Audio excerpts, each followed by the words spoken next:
So hello friends, my self CA याचना मुथा बुरट। हम बेटा क्या डिस्कस कर रहे थे? हम अमेंडमेंट्स डिस्कस कर रहे थे for November 2020 CA final examination में जो स्टूडेंट्स अपीयर कर रहे हैं उनके हम अमेंडमेंट्स यहाँ पे डिस्कस कर रहे हैं। तो बेटा यहाँ पे हम नेक्स्ट चैप्टर स्टार्ट करेंगे। One of the most important chapter जो है हमारा इनपुट टैक्स क्रेडिट, उससे रिलेटेड अमेंडमेंट्स हम यहाँ डिस्कस करने वाले हैं। उससे रिलेटेड अमेंडमेंट्स डिस्कस करेंगे। तो सबसे पहले फर्स्ट अमेंडमेंट जो इसमें है, रिस्ट्रिक्शन ऑन अवेलमेंट। किसकी बात कर रहे हैं भाई? Availment of ITC. Availment of ITC in respect of invoice debit notes not uploaded by the supplier in GSTR one. GSTR one में आपके सप्लायर ने, आपने जिससे परचेज किया है, उसने अपलोड नहीं किए क्या? इनवॉइसेस या डेबिट नोट। तो आपका जो क्रेडिट है किस तरीके से रिस्ट्रिक्ट होगा, आपका जो अवेलमेंट आपका किस तरह से रिस्ट्रिक्ट होगा, उसके लिए एक नया सब रूल आया है। रूल 36 में एक सब रूल 4 इंसर्ट किया गया है। अब मैं बता दूं, मई 2020 के टाइम भी हमने ये अमेंडमेंट पढ़ा था, उस टाइम पे इंसर्ट किया था। उस टाइम पे इस रिस्ट्रिक्शन को रखा था 20% और अभी उसको रिड्यूस करके कर दिया है 10%। इतना ही डिफरेंस है मई से लेकर नवंबर के बीच में इसका जो अमेंडमेंट हुआ है। बट हम एक बार पूरा यहाँ पे पूरा अमेंडमेंट जो हुआ है, ये 36(4) का जो सब रूल इंसर्ट हुआ है वो पढ़ेंगे अलोंग विद एग्जांपल्स, तो आपको ज्यादा क्लैरिटी आएगी। ठीक है, तो मई 2020 की रिकॉर्डिंग्स बेटा आपने देखी हुई है, उसमें हमने 20% पढ़ा था। उसके बाद खाली वो 20 की जगह क्या कर दिया उन्होंने? 10% कर दिया, 10% कर दिया। तो किस चीज की बात हो रही है भाई? मैम रिस्ट्रिक्शन की बात हो रही है। क्या? अवेलमेंट, आईटीसी का अवेलमेंट। मैं रजिस्टर्ड पर्सन हूं, मैंने यहाँ पे कुछ परचेज किया है, मैं क्रेडिट लेना चाहता हूं, तो गवर्नमेंट ने बोला है कि भाई कुछ रिस्ट्रिक्शन रहेगा, आप वो आईटीसी जो अवेल करोगे। एक बार मैं आपको याद दिलाऊं, हमने क्या पढ़ा था? सेक्शन 16 सबसेक्शन 2 पढ़ा था हमने। वहां पे हमने 4 कंडीशंस पढ़ी थी। अगर आपने 4 कंडीशंस किसके लिए? आईटीसी अवेल करने के लिए, आईटीसी लेने के लिए। तो यहाँ पे हम एक बार 16(2) वापस से देखेंगे क्या था। 16(2) of CGST Act provides for certain condition for availing ITC, whereof one of the condition is that taxpayer must be in possession of tax invoice or other tax document in respect of which he is claiming credit. तो हमने rule 36 में बहुत clearly पढ़ा, यहाँ पे हमने section 16 में बहुत क्लियरली पढ़ा था।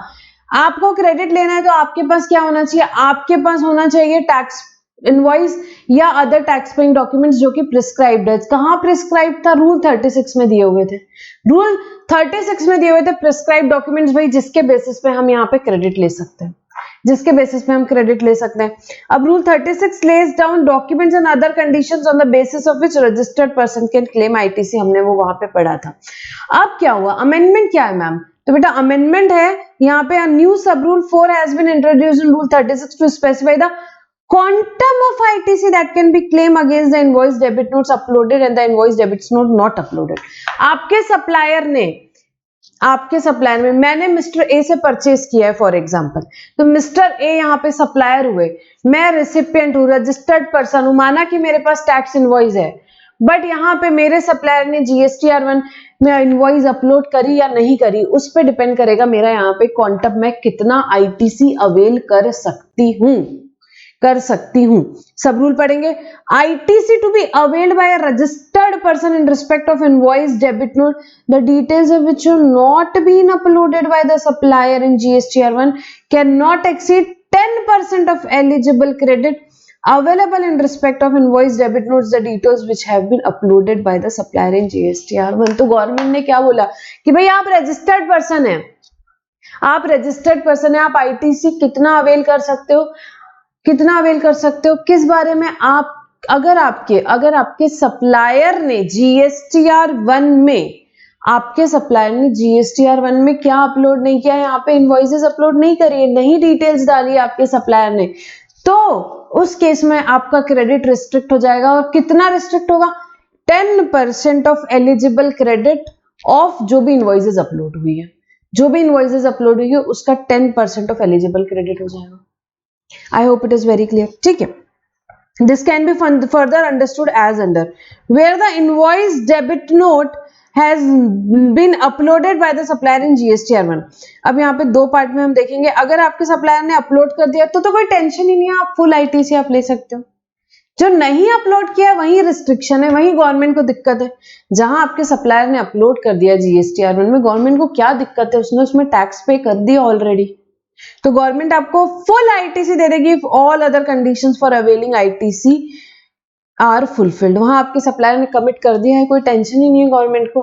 तो जहां पे आपके सप्लायर ने जीएसटीआर1 में इनवॉइस डेबिट नोट की डिटेल्स डाल दी, वहां फुल आईटीसी, पूरा आईटीसी मिलेगा if all other conditions for availing ITC are fulfilled, if all other conditions for availing ITC are fulfilled. But where invoice debit note has not been uploaded by the supplier in GSTR1, यहाँ पे invoice debit note नहीं upload किया, तब दिक्कत है। तब क्या होगा? It will be restricted to how much बेटा? ITC कितना आपको मिलेगा? 10% of eligible ITC, 10% of eligible ITC in respect of the uploaded invoice debit note. However, the ITC so claimed should not exceed the actual eligible ITC available in respect of invoices not uploaded. Obviously, actual ITC से ज्यादा नहीं जाना चाहिए। तो कितना मिलेगा उसको? अगर देखो जहां पे आपके सप्लायर ने अपलोड कर दी वहां तो टेंशन ही नहीं है, फुल आईटीसी मिल जाएगा। जहां पे सप्लायर ने जीएसटीआर1 में इनवॉइसेस अपलोड नहीं की तो 10% of eligible ITC, 10% of what? जो भी आईटीसी का अपलोड हो गया, जो अपलोड हो गया उसका 10% और तक के आप क्रेडिट ले सकते हो, मैक्सिमम 10%। बट आपका एक्चुअल आईटीसी उससे कम है तो कोई दिक्कत ही नहीं है, उतना ही चलेगा, उतना ही चलेगा, जितना है उतना ही लेंगे, उससे ज्यादा थोड़ी ना लेंगे। एग्जाम्पल देखेंगे ज्यादा क्लियर होगा। Mister Vijay registered supplier receives 100 invoices. Mister Vijay को कितने रिसीव हुई है? 100 इनवॉइस रिसीव हुई है for inward supply of goods और services involving GST of 10 lakh. तो यहाँ पे 100 इनवॉइसेस है उनकी, जिसपे जीएसटी कितना आता है बेटा? उनका 10 लाख का जीएसटी आता है। From various supplier during the month of October, out of 100 invoice 80 invoice involving GST of 6 lakhs have been uploaded by the supplier in GSTR one. तो 6 लाख तक की तो दिक्कत ही नहीं है, वो तो मिल ही जाएगा। On the prescribed due date, compute ITC that can be claimed by Mr. Vijay in GSTR3B for the month of October to be filed by 20th November, assuming the GST of 10 lakh is otherwise eligible. Assume कर रहे हैं कि भाई बाकी के conditions fulfil हुई है, तो अब यहाँ पे उसे कितना क्रेडिट मिलेगा बेटा? 6 lakhs की जो इनवॉइस अपलोड कर दी उसका तो 100% मिलेगा। टोटल इनवॉइसेस कितनी थी? 100। उसमें से 80 इनवॉइसेस जो थी जिसमें 6 लाख का क्रेडिट लग के आया था, वो तो आपके सप्लायर ने जीएसटीआर1 में डाल दिया, तो गवर्नमेंट को कोई टेंशन नहीं, वो आपको फुल आईटीसी मिल जाएगा। बची कितनी इनवॉइस आपकी? बची आपकी मैम 20 इनवॉइस बची, जिसमें आईटीसी कितना होगा? 10 lakhs का टोटल आईटीसी था, माइनस 6 lakhs का 80 इनवॉइसेस पे था, तो बचा हुआ 4 lakhs का आईटीसी होगा। उसमें मिलेगा कितना? मैक्सिमम तो भाई 10% ऑफ जो भी यहाँ पे आपकी अपलोड हो गई है इनवॉइस उसका 10%, तो 6 lakhs का 10% मैक्सिमम आपको मिल सकता है। 10% of eligible ITC of the invoices debit note uploaded का 10%। तो सिंपल बात है, जो भी अपलोड किया प्लस 10% तक का क्रेडिट आपको मैक्सिमम मिल सकता है। तो आपको कितना मिलेगा? 0.6 लाख का आपको क्रेडिट मिल सकता है, 0.6 लाख का क्रेडिट आपको मिल सकता है। सो नोट देखेंगे, 100% ITC can be availed on invoices uploaded by the supplier, that is 6 lakhs की बात किया। And then as per 36(4), ITC in respect of invoices not uploaded by supplier in GSTR1 is to be restricted to 10% of eligible ITC in respect of invoices uploaded in GSTR1. Thus in respect of 20 invoices not uploaded, ITC has to be restricted to how much? 0.6 lakh, that is 10% of 6 lakhs. 10% of 6 lakhs। तो ये यहाँ पे ऐसा रहेगा, ठीक है। तो ये हमने नोट 1 नोट 2 देखा और हमने ये वाला एग्जाम्पल देखा। तो बेटा ये बहुत सिंपल सा एग्जाम्पल है, कोई ऐसे बहुत बड़ी बात नहीं है। बहुत इसमें आपको अगर एग्जाम में आता है कोई इसमें कोई प्रैक्टिकल क्वेश्चन एमसीक्यू वगैरह में या एडजस्टमेंट का पार्ट आता है तो बेटा वेरी स्कोरिंग यहाँ पे छोटी सी चीज है। कॉस्टिंग में तो हम कितने टफ प्रॉब्लम करते हैं, यहाँ पे ये छोटी मोटी चीजें पूछे तो हमने मार्क्स नहीं छोड़ना है, क्योंकि हमें इस पेपर में क्या लेके आना है? एग्जामिशन लेके आना है। हमने बहुत बढ़िया तैयारी की, हमने 100 आवर्स पढ़ाई करी, उसके बाद हम यहाँ पे रिविजन करने वाले हैं। 15 आवर्स में सारा कुछ हम रिवाइज करने वाले हैं। तो बेटा यहाँ पे आपको फुल्ली कॉन्फिडेंट और मोटिवेटेड रह के यहाँ पे एग्जाम लिखना है और एग्जाम की प्रिपरेशन करना है। बहुत ईजी पेपर आएगा आपको, बहुत ईजी पेपर आता है, ठीक है। डिपेंड करता है हमारा कॉन्फिडेंस कैसा है, मोटिवेशन कैसा है, हम पेपर में क्या स्पार्क मेंटेन कर रहे हैं, यहाँ पे हमने कैसे लीगल प्रोविजंस कोड किए हुए हैं। आपका पेपर पे कमांड लगना चाहिए, डेफिनेटली आपको बहुत अच्छे मार्क्स मिलेंगे, ठीक है। चलो नेक्स्ट इलस्ट्रेशन 2 देखेंगे। In the above illustration when can mister Vijay avail the balance ITC? Balance ITC mister Vijay कभी अवेल कर सकते हैं? तो बेटा इसमें पहले तो ये 2 पार्ट में हम बात करेंगे इसका। This is the first part, then this is the second part.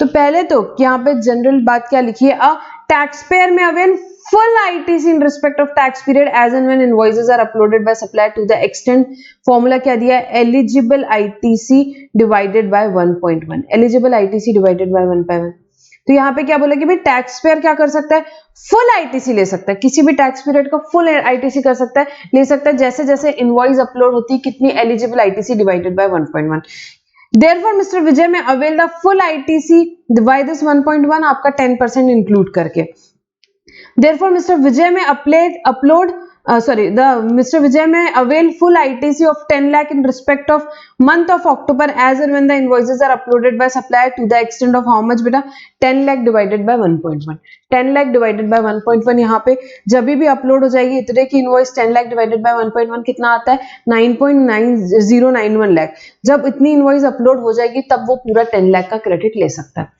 ये तो बात हुई अब हमारे प्रेजेंट एग्जांपल में ऑलरेडी हमने यहाँ पे 6 लाख प्लस 0.6 लाख 6.6 लाख का क्रेडिट तो ले ही लिया जो 4 लाख का क्रेडिट हमें यहाँ पे जो इनवॉइसेस नॉट अपलोडेड से रिगार्डिंग था उसमें से 0.6 लाख का ले लिया है तो बैलेंस कितना बचा है हमारा 3.4 लाख का क्रेडिट खाली बचा है मैम लेने का तो वो हम कब ले सकते हैं हम उसकी बात अब करेंगे पहले हमने फुल 10 lakhs की बात कर ली hence balance 3.4 lakh can be availed by Mr. Vijay if supplier upload the details of some of the invoices for the month of October involving the ITC of 3.091 lakh out of outstanding invoices involving 4 lakh details of which have not been uploaded तो यहाँ पे 3.4 divided by 1.1 आप करोगे तो क्या आएगा 3.091 lakhs आ जाएगा बेटा तो जब भी 3.091 lakhs का यहाँ पे जब भी 3.091 lakhs का आपका इनवॉइस अपलोड हो जाएगा ऑब्वियसली 3.091 प्लस 10% कितना हुआ 3.4 lakhs जब तक भी अपलोड हो जाएगा तो फिर उसको पूरा फुल क्रेडिट मिल जाएगा suppose mister Vijay upload 15 more invoices involving ITC of 3.091 lakh in the month of December in such scenario ITC can be claimed by Mr. Vijay for the month of December will be as under 100% of 3.091 जो upload कर दिया उसका 100% plus 10% of 3.091 कितना होता है 0.309 तो total 3.4 lakh का वो कब ले सकता है जब भी बेटा क्या है simple formula eligible ITC divided by 1.1 divided by 1.1 तो बेटा ये यहाँ पे हमने ये इसका सेकेंड इलस्ट्रेशन किया ये सब कैलकुलेशन यहाँ पे तो एक ट्रांजैक्शन था मंथली बेसिस पे जब बहुत से ट्रांजैक्शन यहाँ पे होते हैं इसका कैलकुलेशन करना थोड़ा सा टिपिकल हो जाता है ठीक है तो यहाँ पे अभी आपको तो एग्जाम के हिसाब से ये याद रखना है प्रैक्टिकली बहुत सारी कंपनीज तो ऐसा भी यहाँ पे कर रही है कि भाई ठीक है जितना अपलोड हुआ अभी उतने का ही क्रेडिट ले लेता है जो नहीं अपलोड हुआ वो बाद में देखेंगे गवर्नमेंट ने आपको ऑप्शन दिया हुआ है कि आप मैक्सिमम 10% तक का ले सकते हो it is at your discretion लेना ही लेना है जरूरी नहीं है कोई कंपनी ऐसा स्टैंड ले सकती है कि हाँ GSTR1 में जितना है हम उतना ही लेंगे फिर बाद में जब आएगा तब देखेंगे क्योंकि मंथ टू मंथ इतना ट्रैकिंग रखना बहुत डिफिकल्ट है ठीक है तो अभी आपको एग्जाम के लिए क्या याद रखना है कि जो अपलोड हो गए उसका 100% ITC जो अपलोड नहीं हुए उसका 10% ऑफ एलिजिबल आईटीसी ऑफ जो भी अपलोडेड इनवॉइसेस है ये यहाँ पे रूल 36 सब रूल 4 से यहाँ रिस्ट्रिक्शन आया है जो पहले 20% था उसमें फर्दर अमेंडमेंट करके आपके अटेम्प्ट के लिए अभी वो कर दिया गया है क्या बेटा 10% तो ये हमने इलस्ट्रेशन 2 देखा नेक्स्ट एग्जांपल देखेंगे मिस्टर अजय और registered supplier receives 100 invoices for inward supply of goods और services involving GST of 10 lakhs. So for the 100 invoices, the GST, the ITC amount is 10 lakhs from various suppliers during the month of October. Out of 100 invoices, again 85 invoices involving GST of 9.5 lakhs have been uploaded by the supplier in their respective GSTR1 filed on the prescribed due date.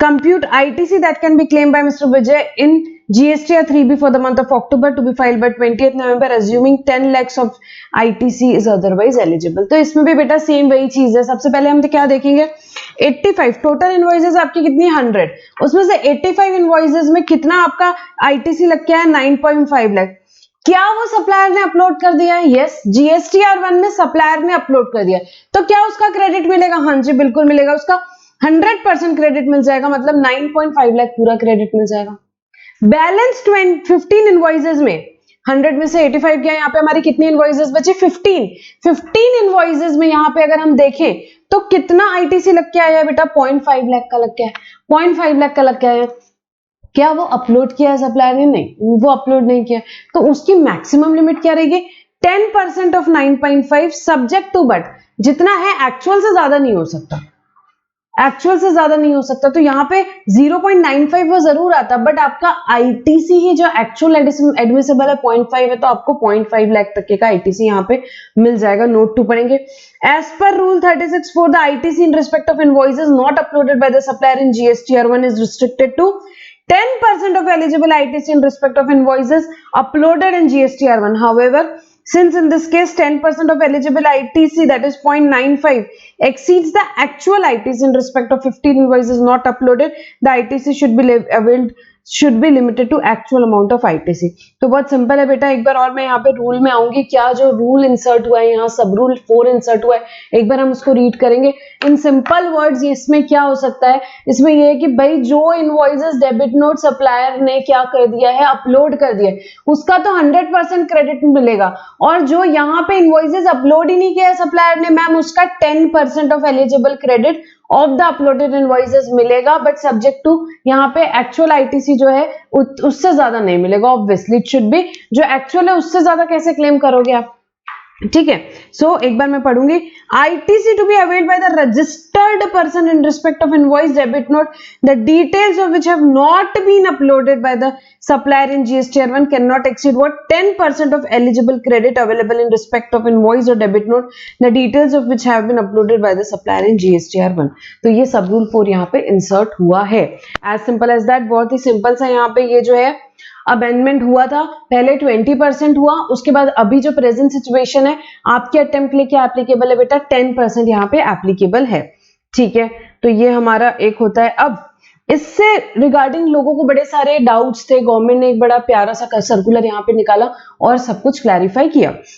पढ़ेंगे हम circular number 123/42 of 2019 GST dated this has clarified the following issues in relation to restriction in availment of ITC in terms of rule 36 sub rule 4। तो यहाँ पे कोई clarification आया, circular के number वगैरह हम याद नहीं रखते हैं, तो हमें याद रखने की जरूरत नहीं है।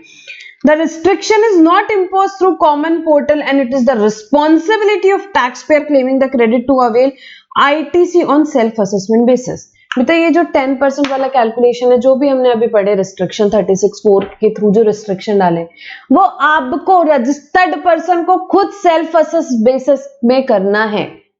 कॉमन पोर्टल में कोई ऐसा मैकेनिज्म नहीं है जिससे कॉमन पोर्टल ये कैलकुलेट करे। ये किसको करना है, रजिस्टर्ड पर्सन को ही ये कैलकुलेशंस, ये रिस्ट्रिक्शन यहाँ पे है, देखने हैं। The restriction shall be applied only on the invoices debit note details of which are required by the supplier to be uploaded under section 37(1) of CGSTR। तो ये रिस्ट्रिक्शन किसके लिए भाई, जो GSTR1 में सप्लायर को अपलोड करने थे और उसने अपलोड नहीं किया, उसी के लिए ये रिस्ट्रिक्शन लगता है। Therefore, taxpayer may avail full ITC, very important point बेटा, full ITC in respect of IGST paid on imports, documents issued under RCM, credit received from ISD which are outside the ambit of 37। तो भाई जैसे IGST on imports हो गया या RCM वाले documents issue हो गए, ये सप्लायर को तो यहाँ पे करना ही नहीं होता है, सप्लायर को तो जरूरत ही नहीं 37(1) में इसका कुछ भी डालने की, आउटवर्ड GSTR1 में ये सब डिटेल्स डालने की जरूरत ही नहीं है। तो जब ये रिस्ट्रिक्शन किसको लगता है, जो GSTR1 में सप्लायर को अपलोड करना था उसने अपलोड नहीं किया, तब आप जो है वो क्रेडिट का लिमिटेशन आता है 10% ऑफ एलिजिबल। जहां सप्लायर को अपलोड ही नहीं करना था, जैसे कि इंपोर्ट्स के केस में, जैसे कि आरसीएम के केस में, जैसे कि आईएसडी के केस में, तो उस केस में आप पूरा रिसिपिएंट को कोई टेंशन नहीं 10% कैलकुलेशन की, वो इन केसेस का पूरा क्रेडिट ले सकता है। वेरी इंपॉर्टेंट पॉइंट, लोगों को डाउट था, गवर्नमेंट ने क्लैरिफाई किया। आपको एग्जाम में कोई प्रॉब्लम आ सकता है तो उसमें ये सारे एडजस्टमेंट दिए रह सकते हैं, तो आपको देखना है कि आपको क्या क्या चीजें 10% कैलकुलेशन के लिए लेनी है।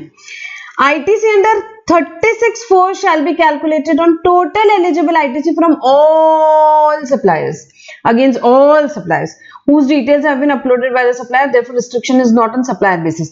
supplier basis नहीं है, टोटल सारे सप्लायर का मिला करके जो GSTR1 में अपलोड किया आप वो देखोगे, उसका 10% निकालोगे। इंडिविजुअल सप्लायर वाइज रिस्ट्रिक्शन नहीं, all supplier taken together against all suppliers, ये रिस्ट्रिक्शन है। The calculation would be based on those invoices on which ITC is available and therefore invoices on which ITC is not available, say under section 17(5) याद है, block credit, would not be considered for the calculation of 10% of eligible ITC. Obviously यहाँ पे आपका किसकी यहाँ पे क्या बात हो रही है 10% of eligible ITC. मैं बहुत देर से वर्ड यूज कर रही हूँ यहाँ पे क्या बेटा 10% of eligible ITC, 10% of eligible ITC. तो यहाँ पे बात 17.5 में अगर ब्लॉक्ड है या किसी और कारण से आपका यहाँ पे जो आपको ITC इनएलिजिबल था उसकी बात ही नहीं हो रही है. 10% हम किसका निकालेंगे एलिजिबल का, इनएलिजिबल को इग्नोर करेंगे. The amount of ITC in respect of invoice debit note whose details have not been uploaded shall not exceed 10% of eligible ITC in respect of invoice debit note which have been uploaded. ये किस दिन का लेना है? ये जो बात हो रही है कि भाई ये 10% हमको निकालना है, ये कब का निकालेंगे? 10% of eligible ITC कभी का? As on due date of filing GSTR1 by the supplier for the said tax period. As on the due date of filing form GSTR1 beta. As on the due date of filing form GSTR1 by the supplier for the said tax period, the same can be ascertained as per GSTR2A showing ITC on the due date of filing GSTR1. Due date for filing GSTR1 for the month of January is say 11th of Feb for example. Now ITC in respect of invoice debited which have not been uploaded by supplier shall be maximum 10% of total ITC reflected in 2A on 11/2. तो आपको कब का लेना है? आप recipient हो, आपके पास तो 2A दिखेगा, सप्लायर का है, GSTR1 सप्लायर का है, रेसिपिएंट का 2A है. 2A आप अब देखोगे यहाँ पे 10% ऑफ एलिजिबल ITC कौन से दिन का लेने का?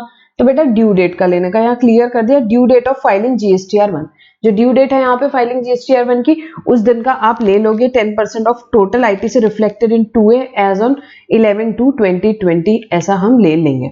ठीक है, तो ये एक बड़ा छोटा सा क्लैरिफिकेशन था पर बड़ा इंपॉर्टेंट था. इस क्लैरिफिकेशन में क्या क्या चीजें बताई गवर्नमेंट ने? पहली तो चीज बताई कि भाई कॉमन पैड पोर्टल के पास कोई मैकेनिज्म नहीं है, यहाँ पे रजिस्टर्ड पर्सन को खुद ही सेल्फ असेस बेसिस पे ITC अवेल करना है. सेकेंड चीज गवर्नमेंट ने बताई कि भाई ये रिस्ट्रिक्शन किसके लिए है? 37(1) में जो इनवॉइसेस डेबिट नोट अपलोड होने हैं उसकी बात हो रही है. तो फिर जैसे कि चीजें हो गई आप इंपोर्ट कर रहे हो या RCM वाले डॉक्यूमेंट्स है या फिर हम आप बात करेंगे यहाँ पे ISD का जो क्रेडिट है, इन सब इसके आउटसाइड द स्कोप है तो इनका रेसिपिएंट फुल क्रेडिट ले सकता है. उसके बाद बात हुई कि भाई ये जो है रिस्ट्रिक्शन क्या फ्रॉम ऑल सप्लायर्स हमको देखना है, सप्लायर वाइज नहीं देखना, all supplier against all supplier के बेसिस पे देखना है. एंड देन एलिजिबल क्रेडिट बेटा, एलिजिबल जो क्रेडिट जो है ना उसका 10% लेना है. तो जो क्रेडिट और ऐसे ही इनएलिजिबल था से फॉर ब्लॉक क्रेडिट तो उसे यहाँ कंसीडर नहीं करना है. बहुत सिंपल है ये. एंड देन ये आप जो ले रहे हो ये किस दिन का लोगे? Due date of filing GSTR1. GSTR1 का जो ड्यू डेट है वो हम लेंगे. तो ये बेटा एक हो गया हमारा सर्कुलर. Now next is यहाँ पे रूल, न्यू रूल इंसर्ट हुआ है 86A, restriction on utilization of ITC. A new rule 86A has been inserted in CGST rules to empower commissioner or an officer not below the rank of AC authorized by him to impose restrictions on utilization of ITC available in the electronic credit ledger. तो ये जो electronic credit laser है उसमें already कुछ ITC पड़ा हुआ है, उसकी यूटिलाइजेशन की बात हो रही है. तो उसका यूटिलाइजेशन पे जो कमिश्नर है या यहाँ पे असिस्टेंट कमिश्नर है, नॉट बिलो असिस्टेंट कमिश्नर क्या कर सकता है? रिस्ट्रिक्शन डाल सकता है. रिस्ट्रिक्शन डाल सकता है कि भाई आप यहाँ पे ITC यूटिलाइज नहीं कर सकते. कब करेगा पर ऐसा वो? If he has reason to believe that such ITC has been fraudulently availed और इज इनएलिजिबल. यहाँ कमिश्नर को डाउट हुआ कि भाई भाई भाई भाई यहाँ पे क्या हुआ, इसे रीजन टू बिलीव आया कि आपने यहाँ पे गलत फ्रॉड से ITC अवेल कर लिया या आपको ITC इनएलिजिबल था आपने अवेल कर लिया. कमिश्नर के पास रीजन टू बिलीव है तो उस केस में क्या हो सकता है? वो रिस्ट्रिक्शन लगा सकता है कि भाई ठीक है आपके इलेक्ट्रॉनिक क्रेडिट लेजर में भले पड़ा होगा पैसा, क्या पड़ा है? आपके क्रेडिट पड़ा है भले से, पर आप क्या नहीं कर सकते? आप उसको यूटिलाइज नहीं कर सकते, आप उसको यूटिलाइज नहीं कर सकते. So the restriction can be impose in the following circumstances. देखेंगे हम क्या क्या है. ITC has been availed on the basis of tax invoice valid document issued by a non-existent supplier or by a person not conducting any business from the registered place of business. आपने ITC लिया पर जो tax invoice जिसके basis पे आपने ITC लिया वो किसने इश्यू करी थी? वो किसी नॉन एग्जिस्टेंट सप्लायर ने इश्यू करी थी या किसी ऐसे इंसान ने की थी जो कि अपने प्लेस ऑफ बिजनेस से यहाँ पे अपने रजिस्टर्ड प्लेस ऑफ बिजनेस से यहाँ पे बिजनेस कंडक्ट नहीं कर रहा है. या तो फिर विदाउट रिसीट ऑफ गुड्स और सर्विसेज, आपको गुड्स और सर्विसेज रिसीव ही नहीं हुई और आपने ITC अवेल कर दिया. सेक्शन 16(2) में हमने क्लियरली क्या लिखा हुआ है कि भाई यहाँ पे गुड्स और सर्विसेज एक्चुअली रिसीव होना चाहिए तभी आईटीसी मिलता है, except bill to ship to, आपको याद हो तो हमने देखा था। तो आपको गुड्स और सर्विसेज रिसीव ही नहीं हुई और आपने क्या कर दिया, आईटीसी ले लिया। ले तो सकते ही हो, सेल्फ असेस बेसिस पे आपने अवेल कर लिया, तो उस केस में अलाउड नहीं है, पर आपने ले लिया, फ्रॉडुलेंटली ले लिया, तो उस केस में भी क्या हो जाएगा बेटा, आपकी रिस्ट्रिक्शन लगा सकता है वो। The tax in relation to which has not been paid to the government, government को उससे रिलेटेड टैक्स नहीं मिला है, कमिश्नर को समझ में आया आपने किया है fraud. Registered person availing ITC has been found non-existent or not to be conducting any business from the registered place of business। तो यहाँ पे फर्स्ट पॉइंट पे किसकी बात कर रहा था भाई, सप्लायर की बात कर रहा था, नॉन एग्जिस्टेंट सप्लायर। यहाँ किसकी बात हो रही है, यहाँ नॉन एग्जिस्टेंट रिसिपिएंट। सामने बंदा जो अवेल कर रहा है वो एग्जिस्ट ही नहीं करता है, आपका फ्रॉड वाला ही रजिस्ट्रेशन लग रहा है उनको। या तो आप कंडक्ट कर रहे हो बिजनेस, कहां से, अपने रजिस्टर्ड प्लेस ऑफ बिजनेस से बिजनेस कंडक्ट नहीं कर रहे हो, कोई तो भी दूसरी जगह से कर रहे हो। Registered person availing ITC is not in possession of tax invoice valid document, आपके पास टैक्स इनवॉइस वैलिड डॉक्यूमेंट है ही नहीं, आपने ऐसे ही ले लिया ITC. If the ITC so availed, the restriction can be imposed by not allowing such ITC to be used for discharging any liability under section 49 or not allowing any refund of unutilized amount of ITC. Such restriction can be imposed up to a period of 1 year from the date of imposing such restriction। एक साल तक के उस restriction को impose किया जा सकता है। However, the commissioner officer authorized can withdraw such restriction if he is satisfied that condition for imposing the restriction no longer exists। कि for example आपके पास अभी tax invoice वगैरह आ गए, तो उस केस में फिर कमिश्नर को लगा कि नहीं ये तो वैलिड टैक्स इनवॉइस है, हमको तो गड़बड़ यहाँ पे ध्यान में आया, गलत चीज समझ में आई, तो यहाँ पे उस केस में वो रिस्ट्रिक्शन बिल्कुल विड्रॉ कर सकते हैं, वो पावर भी उन्हें दिया हुआ है। तो यहाँ पे बेटा ये जो रूल है ना, यहाँ पे नया इंसर्ट हुआ है, रूल नंबर 86A नया इंसर्ट किया है, जो कि क्या देता है, पावर देता है कमिश्नर को या any officer not below the rank of assistant commissioner को, क्या पावर देता है उनको देता है कि भाई वो रिस्ट्रिक्शन लगा सकते हैं, किस चीज के लिए, इलेक्ट्रॉनिक क्रेडिट लेजर में जो आपका क्रेडिट पड़ा है उसको यूटिलाइज करने के लिए रिस्ट्रिक्शन लगा सकते हैं। अब वो रिस्ट्रिक्शन भले क्यों लगाएंगे, तो वो रिस्ट्रिक्शन कब लगा सकते हैं, जब उनको लगता है कि भाई ये सप्लायर तो नॉन एग्जिस्टेंट है, या ये अपने place registered place of business से बिजनेस नहीं कर रहा है, या उनको लगता है कि भाई गुड्स और सर्विसेज एक्चुअली रिसीव ही नहीं हुए, इन्होंने भैया क्रेडिट ले लिया, या उन्हें लगता है कि टैक्स जो है वो गवर्नमेंट को इस गुड्स से रिलेटेड पे ही नहीं हुआ और आपने क्रेडिट ले लिया। तो इन सभी केसेस में वो क्या कर सकते हैं, रिस्ट्रिक्शन लगा सकते हैं। और रिसिपिएंट के केस में उन्हें लगा कि भाई रिसिपिएंट ही नॉन एग्जिस्टेंट है, या रिसिपिएंट ने क्या किया, कंडक्ट कर रहा है बिजनेस फ्रॉम यहाँ पे अपने रजिस्टर्ड प्लेस ऑफ बिजनेस से यहाँ पे वो बिजनेस कंडक्ट नहीं कर रहा है, या उन्हें लगता है कि उसके पास टैक्स इनवॉइस वैलिड डॉक्यूमेंट नहीं है। तो ये तीनों भी केसेस में, मेजरली ये तीन बड़े केसेस यहाँ जो दिए हुए हैं, इन तीनों भी केसेस में क्या बोला बेटा, गवर्नमेंट ने बोला कि आप अपना यहाँ पे रिस्ट्रिक्शन लगा देगी, यहाँ पे कौन, कमिश्नर, यहाँ असिस्टेंट कमिश्नर, कि भाई आप यूटिलाइज नहीं कर सकते even though electronic credit ledger में आपका बैलेंस पड़ा है, आप उसको पेमेंट के लिए भी यूटिलाइज नहीं कर सकते हो, ना आपको उसका रिफंड मिलेगा। बट अगर उनको लगता है कि नहीं यार अभी तो यहाँ पे क्या हो गया है, यहाँ पे हम विड्रॉ कर सकते हैं ये, अगर उनको लगता है कि भाई कंडीशंस हमने जिस कारण से रिस्ट्रिक्शन लगाया था वो कंडीशन ही नहीं है अब, तो उस केस में यस उन्हें पावर भी दिया है कि वो विड्रॉ कर सकते हैं। तो ये एक नया रूल इंसर्ट हुआ था 86A जो हमने डिस्कस किया। नेक्स्ट अमेंडमेंट यहाँ पे रूल नंबर 43 में है, किसमें, amendment in rule 43 of CGST rules which prescribes manner of determination of ITC in respect of capital goods and reversal thereof। आपको याद है हमने पढ़ा था रूल 42, रूल 43 ITC के चैप्टर में।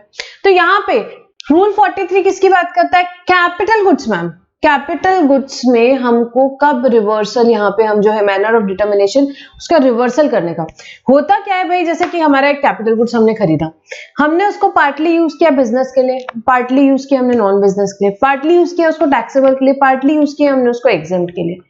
तो जो कॉमन कैपिटल गुड्स हुआ कि भाई दोनों चीजों के लिए यूज हो रहा है, यहाँ पे दोनों चीजों के लिए यूज हो रहा है, तो उस केस में गवर्नमेंट ने क्या बोला कि ठीक है उसमें आपको जो क्रेडिट कैसे आप रिवर्स करोगे वो कहां बताया हुआ है, रूल 43 में बताया हुआ है, रूल 43 में बताया हुआ है। इस चार्ट में हम आते हैं, बट उसके पहले हम यहाँ पे नेक्स्ट पेज में जो प्रोविजंस दिए हुए हैं और इसमें क्या अमेंडमेंट्स हुए वो डिस्कस करेंगे। तो इन शॉर्ट यहाँ पे बहुत डिटेल में मैं नहीं जाऊंगी, बट शॉर्टली रूल नंबर 43 हम पूरा डिस्कस करेंगे यहाँ पे, ताकि आपको पूरा यहाँ पे लिंक में समझ में आ जाए, ठीक है। So subject to provision of section 16(3) ITC which attract 17(1) and 2. 17(1) कुछ से रिलेटेड था जो मैंने आपको अभी बताया, when it is partly used for business purpose, partly for other purpose. 17(2) क्या बोलता है? partly for taxable supply and partly for exempt supply. तो उस केस में वो ITC को हम कैसे एट्रीब्यूट करेंगे? ITC shall be attributed to the purpose for the purpose of business or affecting taxable supply in the following manner. भाई देखो ITC आपको किसका मिलेगा? भाई जो बिजनेस के लिए यूज किया या टैक्सेबल, जो एग्जेम्प्ट प्रोडक्ट के लिए यूज किया, क्या उसका आईटीसी मिलना चाहिए? नहीं मैम, नहीं मिलना चाहिए। और जो आपने यहाँ पे पार्टली नॉन बिजनेस के लिए लिया, उसका भी मिलना चाहिए? नहीं मिलना चाहिए। अब देखते हैं कि क्रेडिट कितना लेंगे, किस तरीके से रिवर्स करेंगे, क्या मैनर ऑफ डिटर्मिनेशन रहेगा, वो कहां दिया? यहाँ पे मैम रूल 43 में। अब देखते हैं वन बाय वन देखेंगे। इसमें यहाँ पे जो बेयरक के प्रोविजंस थे उसको यहाँ पे डायग्राम फॉर्म में या टैबुलर फॉर्म में प्रेजेंट किया है, ताकि आपको बहुत इजीली समझ में आ जाए। थोड़ा इजी लैंग्वेज करने की यहाँ पे कोशिश की है, ठीक है। अब देखेंगे पहला सिनेरियो। देखो सिंपल लॉजिक से समझो तो बड़ा इजी सेक्शन है, बहुत इजी सेक्शन है। सिंपल लॉजिक्स खुले रखो अपने। सबसे पहले ITC on capital goods used intended to be used exclusively for non-business purpose or for effecting exempt supply। यहाँ पे एक मिनट, गलती से बिजनेस लिख के आ गया है, exempt supply। तो क्या हुआ? कैपिटल गुड्स आए। कैपिटल गुड्स टोटली किस चीज के लिए? नॉन बिजनेस के लिए या exempt सप्लाई के लिए। मैं कोई एग्जाम प्रोडक्ट बना रही हूं, उसके लिए मैंने वो कैपिटल गुड्स खरीदे। कैपिटल गुड्स की स्पेसिफिकली बात करेंगे। इनपुट सर्विस रूल 42 में पढ़ा था, उसमें कोई अमेंडमेंट नहीं है, इसलिए भी हम यहाँ नहीं पढ़ रहे हैं। रूल 43 हम पढ़ रहे हैं। कैपिटल गुड्स के यहाँ पे रिवर्सल कैसे करेंगे और क्या क्रेडिट्स लेंगे, वो सब हम यहाँ डिस्कस कर रहे हैं। तो अब भाई कैपिटल गुड्स आए। कैपिटल गुड्स किस चीज के लिए आए? भाई नॉन बिजनेस के लिए या एग्जाम्प्ट के लिए। क्या करेंगे उसे? कुछ नहीं करेंगे। नहीं करेंगे, क्रेडिट करेंगे इलेक्ट्रॉनिक क्रेडिट लेजर में? नहीं, बिल्कुल नहीं करेंगे। So it is not to be credited to electronic credit ledger. हम लेके ही नहीं जाएंगे इसको, not to be credited to electronic credit ledger. उसको इंडिकेट करेंगे हम, भले GSTR 2, 3B में हम बताएंगे, but it will not be credited to electronic credit ledger. एक चीज हुई। अब सेकंड में दूसरे कौन से कैपिटल गुड्स आए भाई? ITC on capital goods used or intended to be used exclusively for what? For taxable supply including zero rated supply। अब मैंने दूसरा कैपिटल गुड खरीदी, किस चीज के लिए? मेरे टैक्सेबल जो गुड्स मैं यहाँ बेच रही हूँ, जिस पे टैक्स कलेक्ट करके गवर्नमेंट को दे रही हूँ, या जीरो रेटेड सप्लाई है, एक्सपोर्ट्स है, उसके लिए मैंने क्या किया? कैपिटल गुड्स खरीदे। टैक्सेबल सप्लाई के लिए यहाँ कैपिटल गुड्स खरीदे। क्या करेंगे भाई? ITC लेंगे, बिल्कुल लेंगे। It should be credited to electronic credit ledger. इसे क्या करेंगे? हम क्रेडिट कर देंगे इलेक्ट्रॉनिक क्रेडिट लेजर में। It should also be indicated in GSTR 2 and 3B। GSTR 2 और 3B में इंडिकेट करेंगे। बहुत सिंपल है, यहां तक तो कुछ कॉम्प्लिकेटेड नहीं है, सिंपल लॉजिक है बेटा। पहला कैपिटल गुड कौन सा खरीदे हमने? ए पॉइंट में मैम कैपिटल गुड हमने जो खरीदा ना, वो कैपिटल गुड का क्या था कि वो हमें यूज करना था नॉन बिजनेस या एग्जाम सप्लाई के लिए, तो हमने उसे क्रेडिट नहीं किया इलेक्ट्रॉनिक क्रेडिट लेजर में। फिर हमने एक कैपिटल गुड्स खरीदा जो कि टैक्सेबल इंक्लूडिंग जीरो रेटेड के लिए यूज किया, उसे क्या करेंगे? क्रेडिट करेंगे भाई इलेक्ट्रॉनिक क्रेडिट लेजर में। तीसरे नंबर पे आए भाई कौन सा? ITC on capital good not covered under A and B। हमने यहाँ पे ITC किस चीज कैपिटल गुड की बात हो रही है? जो कि कवर्ड नहीं है A और B में। A और B मतलब ये जो हमने ऊपर पॉइंट्स पढ़े A और B, वहां कवर्ड नहीं है। तो फिर कौन सा बचा भाई? फर्स्ट पॉइंट में नॉन बिजनेस एग्जाम वाला आ गया, सेकेंड पॉइंट में यहाँ टैक्सेबल वाला आ गया, जीरो रेटेड आ गया। तो भाई अब बचा ऐसे कैपिटल गुड्स जो कॉमन कैपिटल गुड्स यहाँ पे आए। मतलब what do you mean by common? भाई कॉमन ये कैपिटल गुड्स में यूज कर रही हूँ टैक्सेबल सप्लाई के लिए भी, एग्जाम्प्ट के लिए कॉमन कैपिटल गुड है। So ITC on capital goods not covered under A and B, that is common credit. It is denoted as capital A. Amount of tax reflected on the invoice. तो यहाँ पे capital A क्या चीज है? जो ITC उस पे लग के आया, जो टैक्स लग के आया इनवॉइस पे, उसको डिनोट करेंगे कैपिटल A से। अब ये क्या चीज है भाई? मैम ये तो कॉमन कैपिटल गुड्स है, तो एग्जाम के लिए भी यूज करें, टैक्सेबल के लिए भी करें, तो भाई इसका क्या करें? तो बेटा पहले तो इसको पूरा का पूरा उस पर जो भी टैक्स लग के आया है उसको क्रेडिट कर दो इलेक्ट्रॉनिक क्रेडिट लेजर में। क्या करना है हमें? Credited to electronic credit ledger, और उसकी यूजफुल लाइफ कितनी मानी जाएगी? 5 years from the date of invoice. 5 years from the date of invoice उसकी यूजफुल लाइफ मानी जाएगी, और उसे कहां क्रेडिट करना है? Credited to electronic credit ledger. एक बार ले जा लो मैम, कैसे ऐसे पूरा ले जा लो? टैक्सेबल और एग्जाम दोनों के लिए यूज किया, तो बेटा एक बार ले जा लो, बाद में उसका रिवर्सल कैसे करना है वो हम इसी रूल में पढ़ेंगे। वो हम इसी रूल में पढ़ेंगे। तो बेटा यहां तक तो कुछ भी नया अमेंडमेंट नहीं है, यहां तक तो जो था वही हमने वापस से पढ़ा। तो मैम अमेंडमेंट क्या है? अब अमेंडमेंट हम पढ़ेंगे यहाँ पे। Proviso 1, where capital good earlier covered under small a subsequently covered under C। जो A में था वो C में आ गया। What do you mean by this? A में जो था वो C में आ गया। जो कैपिटल गुड्स पहले तो किसके लिए लेकर आया था, यहाँ पे हमने पहले तो हमने लेकर के आया था जो कैपिटल गुड्स नॉन बिजनेस या एग्जेम्प्ट के लिए हम यूज कर रहे थे, 2-3 साल पहले लेकर के आए थे, 2 साल पहले। 2 साल से मैं किस चीज के लिए यूज कर रही थी? नॉन बिजनेस या एग्जेम्प्ट के लिए यूज कर रही थी। अब क्या हुआ? अब मैं उस कैपिटल गुड को टैक्सेबल के लिए भी यूज करने लगी, टैक्सेबल के लिए भी यूज करने लगी। So where the capital good covered under A subsequently covered under C due to any reason, वो सब्सिक्वेंटली हमने उसको सी में आ गया, वो कॉमन कैपिटल गुड्स में आ गया। तो फिर क्या करना? उस टाइम तो उसका आईटीसी नहीं लिया था, उस टाइम तो उसका आईटीसी नहीं लिया था, तो फिर अभी क्या करें? तो ITC should be denoted as capital A, it should be credited to electronic credit ledger. उस टाइम तो नहीं लिया था, देखो पक्का पता है ना, अभी तो बात की हमने, ए पॉइंट में नहीं लिया था हमने, क्रेडिट नहीं लिया था। अब क्या करो? अभी सी में आ गया तो एक बार तो क्रेडिट ले लो, एक बार तो क्रेडिट ले लो। तो सबसे पहले क्रेडिट ले लेंगे हम इलेक्ट्रॉनिक क्रेडिट लेजर में, और क्या करेंगे? एक चीज और करनी पड़ेगी। Ineligible credit for the period covered under A denoted as TIE 5% for every quarter or part thereof, it should be added to output tax liability of the tax period in which the credit is claimed। अब ये क्या बात हुई भाई? अब देखो पहले मैंने आज से 2 साल पहले खरीदा, 2 साल से वो ए में था, एग्जेम्प्ट के लिए यूज कर रहा था, अभी वो सी में आ गया, तो मैं क्या कर रही हूँ? यहाँ पे सी में जैसे ही आ गया वो, तो मैंने उसका क्रेडिट तो ले लिया इलेक्ट्रॉनिक क्रेडिट लेजर में, बट वो पीरियड था 2 साल का जिसमें 4 और 4 8 क्वार्टर्स आए। उस टाइम तो वो कैपिटल गुड एग्जेम्प्ट के लिए यूज हुआ, उस टाइम का क्रेडिट क्यों मिलेगा? तो उस टाइम का जो क्रेडिट रहेगा वो मैं क्या करूंगी? ऐड करूंगी मेरे आउटपुट टैक्स लायबिलिटी में, ऐड करूंगी मैं मेरे आउटपुट टैक्स लायबिलिटी में। क्यों? क्योंकि मैंने यहां ऊपर पहले पूरा क्रेडिट ले लिया, यहां मैंने अभी पूरा क्रेडिट ले लिया, तो जिस पीरियड में वो वहां पे एग्जेम्प्ट में यूज हो रहा था, ए पॉइंट में कवर्ड था, वो इनएलिजिबल क्रेडिट है, उसको मैं ऐड करूंगी आउटपुट टैक्स लायबिलिटी में। और वो कैसे कंप्यूट होगा? 5% फॉर एवरी क्वार्टर और पार्ट ऑफ द क्वार्टर। अब यहाँ पे रफ लेवल पे एक एग्जांपल हम एक बार जनरली समझते हैं। फॉर एग्जांपल मैंने कैपिटल गुड्स खरीदा, उसमें 2 लाख रुपए का मेरा क्रेडिट लग के आया, आईटीसी कितना आया? 2 लाख रुपीस का। अब वो पहले तो ए में था, अब वो सब्सिक्वेंटली कवर हो गया सी में, कॉमन कैपिटल गुड हो गया। तो अभी मैं क्या करूंगी? जैसे ही वो सी में कवर हो गया, जो 2 लाख का इनवॉइस पे लग के आया था टैक्स, उसका मैं आईटीसी ले लूंगी, अभी मैं उसका आईटीसी ले लूंगी। अब पिछले 4 क्वार्टर, पिछले साल में, उसके पिछले साल में 4 क्वार्टर 2 साल पहले लिया था, 8 क्वार्टर्स, 8 into 5 40% क्या करेंगे बेटा? इनएलिजिबल क्रेडिट है, उसको ऐड करेंगे आउटपुट टैक्स लायबिलिटी में। तो 2 लाख रुपीस हम क्या करेंगे? क्रेडिट ले लेंगे, एंड 2 लाख का 40% कितना होता है बेटा? 2 लाख का अगर हम यहाँ पे 40% कंप्यूट करते हैं, 80,000 रुपीज होता है। 80,000 रुपीज को क्या करेंगे? ऐड करेंगे आउटपुट टैक्स लायबिलिटी में, ऐड करेंगे आउटपुट टैक्स लायबिलिटी में, ठीक है? As simple as that. Proviso 1, I think it is very clear, this is an amendment. Then we'll study Proviso 2.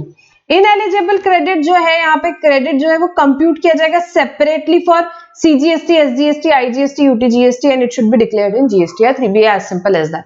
बहुत सिंपल सी चीज है। ये जो इनएलिजिबल क्रेडिट हम कैलकुलेट किया हमने, वो क्या है? CGST, SGST का अलग अलग रहेगा, या अगर IGST लग के आया तो IGST का अलग अलग रहेगा, या CGST, UTGST लग के आया तो उसका अलग अलग रहेगा, और उसको यहाँ पे सेपरेटली कंप्यूट किया जाएगा हर एक टैक्स हेड पे।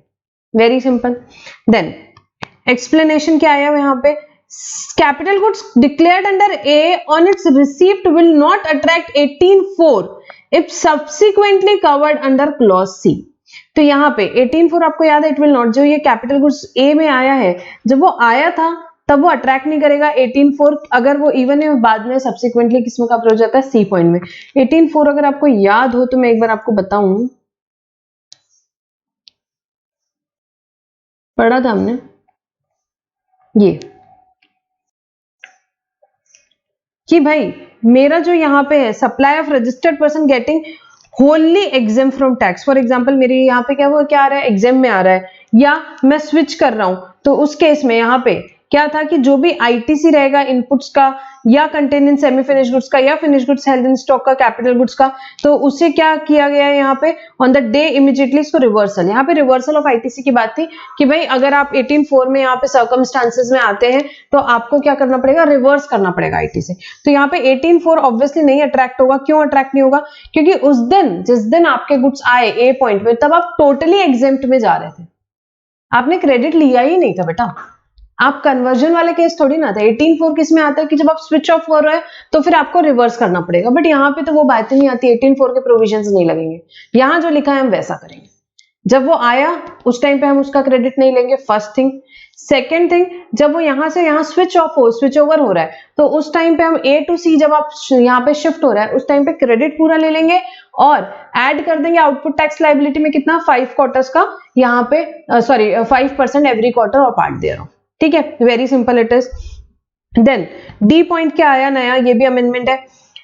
A credited to electronic credit ledger under C whose useful life remains during the tax period denoted as common credit TC। अभी यहाँ पे क्या बोल रहा है कि ये जो C में क्रेडिट हुआ, ये जो हमने यहाँ पे पॉइंट क्रेडिट किया, जो 2 लाख रुपए हमने क्रेडिट किया, उसको भी डिनोट करेंगे यहाँ पे हम A से और इसको क्रेडिट करेंगे इलेक्ट्रॉनिक क्रेडिट लेजर में। और ये सब कौन आएंगे? जिसका यूजफुल लाइफ क्या है, हमारे टैक्स पीरियड में आ रहे हैं, वो सब आएंगे और वो हमारे कॉमन क्रेडिट का पार्ट बनेगा। Where capital goods earlier covered under B is subsequently covered under C. अभी हमने इसके पहले जो पॉइंट्स पढ़े ये किससे पॉइंट था, ए टू सी आ रहे थे। अब सेकेंड चीज, आप किधर आ रहे हो, बी से सी में आ रहे हो। ये जो ए बी सी है ये सब जो है हमारे यहाँ पे रूल्स में जो लिखे हुए हैं वही पॉइंट्स यहाँ पे मैंने मेंशन किया है, टैबुलर फॉर्म में किया है। ठीक है, तो अब यहाँ पे आप बी से सी आ रहे हो। बी मतलब आप टैक्सेबल में थे, टैक्सेबल से आप कॉमन में आ गए। जब टैक्सेबल में थे तब क्या किया था मैम, क्रेडिट लिया था, इलेक्ट्रॉनिक क्रेडिट लेजर में क्रेडिट लिया था। ठीक है बेटा, तो where the capital goods earlier covered under B subsequently covered under C, ITC claimed of such capital goods shall be added to arrive at the aggregate of TC. यहाँ पे TC जो है ना हमारा कॉमन क्रेडिट हम करे जा रहे हैं, ऐड किए जा रहे हैं, तो उसके लिए हम उसे ऐड करेंगे। हम देखते हैं अभी। ठीक है, तो यहाँ पे हमने कॉमन क्रेडिट में अभी तक हमारा क्या क्या आ गया, देखो सबसे पहले तो जो एक्चुअल में अभी कॉमन क्रेडिट चल ही रहा था वो आ गया। उसके बाद जो स्विच हुआ ए टू सी वो भी हमारा आ गया। फिर बी टू सी जो हुआ वो भी हमारे कॉमन क्रेडिट में आ गया। ये सबका हमारा टोटल आ गया, तो ये हमारा क्या आ जाता है, टीसी आ जाता है। Now ITC attributable for a tax period on capital goods during which the useful life will be denoted as TM, TC divided by 60। अब ये क्या हुआ मैम, बेटा क्या हुआ कि यहाँ पे यूजफुल लाइफ कैपिटल गुड्स की क्या मानी जा रही है, 5 साल यूजफुल लाइफ मानी जा रही है, 5 साल कैपिटल गुड्स के। तो अब 5 साल आपकी यूजफुल कैपिटल गुड्स की लाइफ है, तो यहाँ पे TM जो कैलकुलेट करोगे that is a monthly credit. तो TC इज हमारा कॉमन क्रेडिट जो भी था, इसमें जो क्रेडिट आया प्लस इसमें जो आया प्लस इसमें जो आया, उसको हम डिवाइड कर देंगे 60 से। What is 60? 12 मंथ्स, एक साल में 12 महीने होते हैं, into 5 years, 5 years into 12 month, 60 months. तो यहाँ पे मंथली क्रेडिट आ जाएगा, उस कैपिटल गुड से एट्रीब्यूटेबल मंथली क्रेडिट यहाँ पे हमको मिल जाएगा। ठीक है, यूजफुल लाइफ जो रहेगी वो 5 years from the date of invoice रहेगी, जैसे कि हमने देखा। अब इन्होंने क्लॉज एफ ओमिट कर दिया, ये थोड़ा सा दिक्कत की बात है। अभी तक के जितना पार्ट पढ़े मैं एक बार आपको डायग्राम से बताती हूँ, सिंपल हम यहाँ पे एक बार समझेंगे। सबसे पहले तो एक्सक्लूसिवली नॉन बिजनेस या एग्जेम्प्ट के लिए तो मैम उसको क्रेडिट ही नहीं करेंगे, ए पॉइंट में पढ़ा था। एक्सक्लूसिवली टैक्सेबल सप्लाई के लिए तो उसे क्रेडिट करेंगे। इसकी तो कहानी यहीं खत्म हो जाती है, क्रेडिट नहीं किया क्रेडिट किया, पूरा क्रेडिट इसमें ले लेंगे, इसमें कुछ भी क्रेडिट नहीं लेंगे। बात आती है कॉमन कैपिटल गुड्स की। कॉमन कैपिटल गुड्स का यहाँ पे क्या बोला, पहले तो क्रेडिट कर लो इलेक्ट्रॉनिक क्रेडिट लेजर में, सिंपल सी पॉइंट की बात कर रही हूँ अभी मैं, प्रोविजो की बात नहीं कर रही। कॉमन कैपिटल गुड्स उसको क्या करेंगे, डिवाइडेड बाय 60 कर देंगे, तो मंथली क्रेडिट आ जाएगा। अब आपको देखना है कि अगर स्विच ओवर वाले हैं तो हाँ फिर उसको भी यहाँ पे हम ऐड कर देंगे, ठीक है। डिवाइडेड बाय 60 आ गया, तो ये क्या आ गया, मंथली क्रेडिट आ गया। इन सिंपल वर्ड्स हमने यहाँ पे अभी तक के ये पढ़ा था। अब बेटा पहले यहाँ पे क्लॉज, यहाँ पे क्या होता था मैं आपको बताती हूँ। क्लॉज एफ हुआ करता था जिसको ओमिट कर दिया, जिसमें टीआर के बारे में बताया था। वो क्या चीज थी, पहले क्या होता था, ये टीएम हर एक अलग अलग कैपिटल गुड्स का जो टीएम जो होता था, common credit the beginning of tax period of all capital goods, जिसका यूजफुल लाइफ इस महीने में, फॉर एग्जांपल मैं यहाँ पे इन द मंथ ऑफ सितंबर हूँ, तो इन द मंथ ऑफ सितंबर जितने भी कैपिटल गुड्स हैं जिसका टीएम आ रहा है उन सबका यहाँ पे हम सबमिशन कर देते तो टीआर आता था, टीआर आता था, बट इस क्लॉज को ओमिट कर दिया, तो अभी टीआर को कहीं और डिफाइन नहीं है, टीआर कहीं और डिफाइन नहीं है, ठीक है। तो अब हम यहाँ पे कैलकुलेट क्यों कर रहे हैं, टीएम क्यों कैलकुलेट किया था हमने टीएम इसके लिए कैलकुलेट किया था क्योंकि हम एग्जेम्प्ट सप्लाई के टुवर्ड्स कितना हमारा आ रहा है हम उसको रिवर्स करते थे, तो यहाँ जो टीआर आता था बेटा, जो टीआर आता था वो क्या हो गया कि भाई इस बार यहाँ पे 3 कैपिटल गुड्स हैं, तीनों कैपिटल गुड्स का टीआर जो था वो सबमिशन होता था और फिर उसको exempt divided by total supply से हम डिवाइड करते थे, तो हमारा एग्जेम्प्ट सप्लाई के टुवर्ड्स आता था और हम उसको रिवर्स कर देते थे, बट अब यहाँ पे उन्होंने क्या कर दिया, टीआर जो डिफाइन था उसी क्लॉज को ओमिट कर दिया है, तो यहाँ पे अभी हम देखेंगे उसके कारण क्या प्रॉब्लम आ रही है।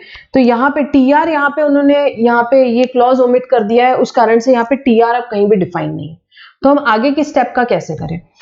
तो अब यहाँ पे जो कॉमन क्रेडिट हुआ करता था, मैं पहले की बात अभी भी यही है, अब कॉमन क्रेडिट टुवर्ड्स टीई, यहाँ पे भी एग्जांपल सिंप्लिसिटी के लिए अगर मैं बोलती हूँ कि हमारे पास एक ही कैपिटल गुड्स है जिसका फॉर एग्जांपल यहाँ पे 1 लाख रुपीज क्रेडिट आया था, 1 लाख रुपीज क्रेडिट आया था, या for simplicity will take it as 60,000 rupees, जो कॉमन कैपिटल गुड्स है जिसपे 60,000 का यहाँ पे क्रेडिट लग के आया था, जिसको मैं एग्जेम्प्ट के लिए भी यूज कर रही हूँ, टैक्सेबल के लिए भी यूज कर रही हूँ। तो वो जो 60,000 है उसको मैं डिवाइड करूंगी किससे बेटा, 60 से, तो 10,000 रुपीज क्या आ गया यहाँ पे, मंथली क्रेडिट आ गया, एक ही कैपिटल गुड है ऐसा मैं मान रही हूँ सिंप्लिसिटी के लिए, तो यहाँ पे 10,000 रुपीज क्या आ गया, मंथली क्रेडिट आ गया। अब वो मंथली क्रेडिट को क्या करना पड़ेगा, तो बेटा यहाँ पे जो मंथली क्रेडिट है 10,000 रुपीज, उसको आपको exempt supply divided by total supplies, exempt supply divided by E means exempt supply यहाँ पे, और यहाँ पे फॉर्मूला देखेंगे हम,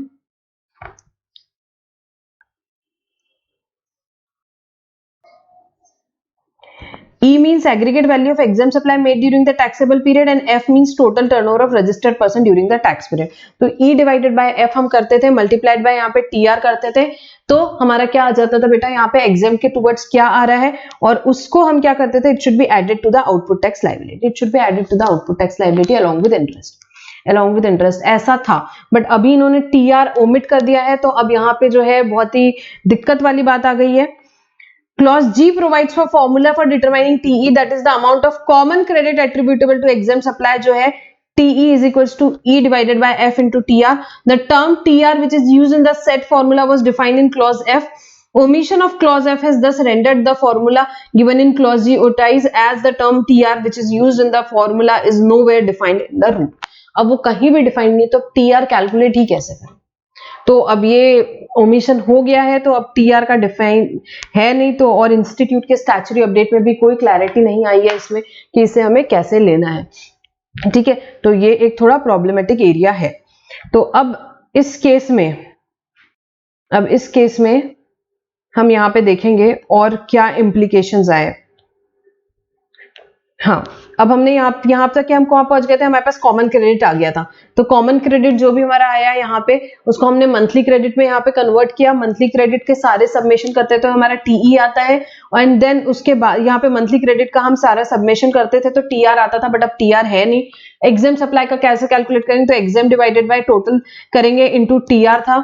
यहाँ पे एक्चुअली अब दिक्कत है, बट आपको अब एग्जाम में अज्यूम करना पड़ेगा, इफ एट ऑल क्वेश्चन आ जाता है तो वहां पे आपको सारे कैपिटल गुड्स का लेना पड़ेगा।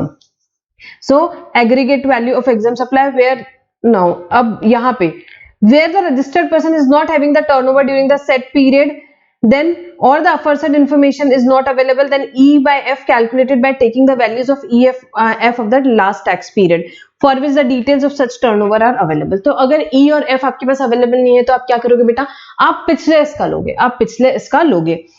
Aggregate value of exempt supplies and the total turnover exclude any duty levied under, हमने ये सब कुछ देखा था, ये सब पार्ट में कुछ अमेंडमेंट नहीं है। And T should be computed separately for CGST, SGST, UTGST and IGST and it should be declared in form 3B।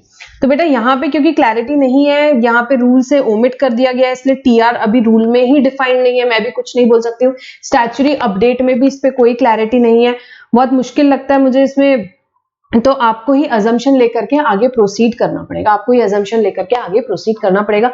आप यहाँ पे ठीक है, यहाँ पे अगर एक सिंगल कैपिटल गुड्स का आता है तो कोई प्रॉब्लम ही नहीं है, जो आपका टीएम आया है उस पे आप ई बाय एफ लगा दीजिए, more than one capital goods हैं तो आप उसका सबमिशन कर लीजिए, इसके अलावा यहाँ पे कोई सोल्यूशन नहीं है इफ एट ऑल ये एग्जाम में आता है तो।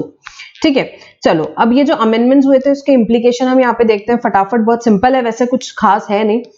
Input tax on capital goods used intended to be used commonly for making taxable and zero supply as well as exempt supply and non-business purpose shall be denoted at A. Such amount as reflected in invoice will be credited to electronic trade ledger. The useful life would be taken as 5 years. ये हमने देखा already. इसमें example देखते हैं, आपको और clear हो जाएगा। Azure Private Limited are registered supplier manufactures paint and other chemicals.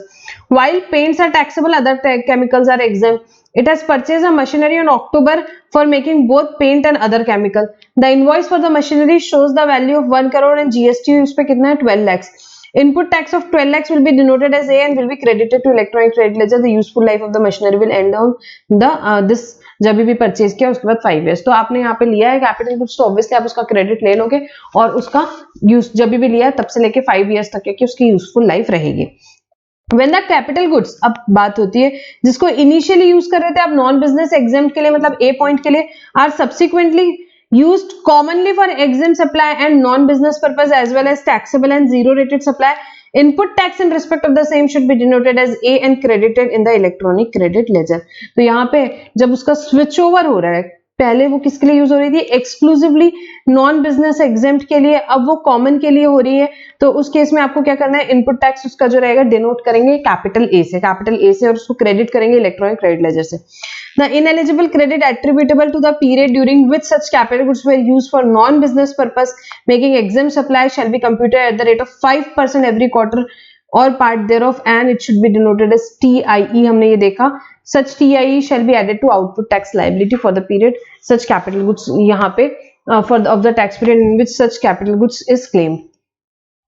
So continuing with the facts of example 1, on October 1 Azure Private Limited started using one of its old machine which was being used for the manufacture of other chemicals for manufacture of paint as well.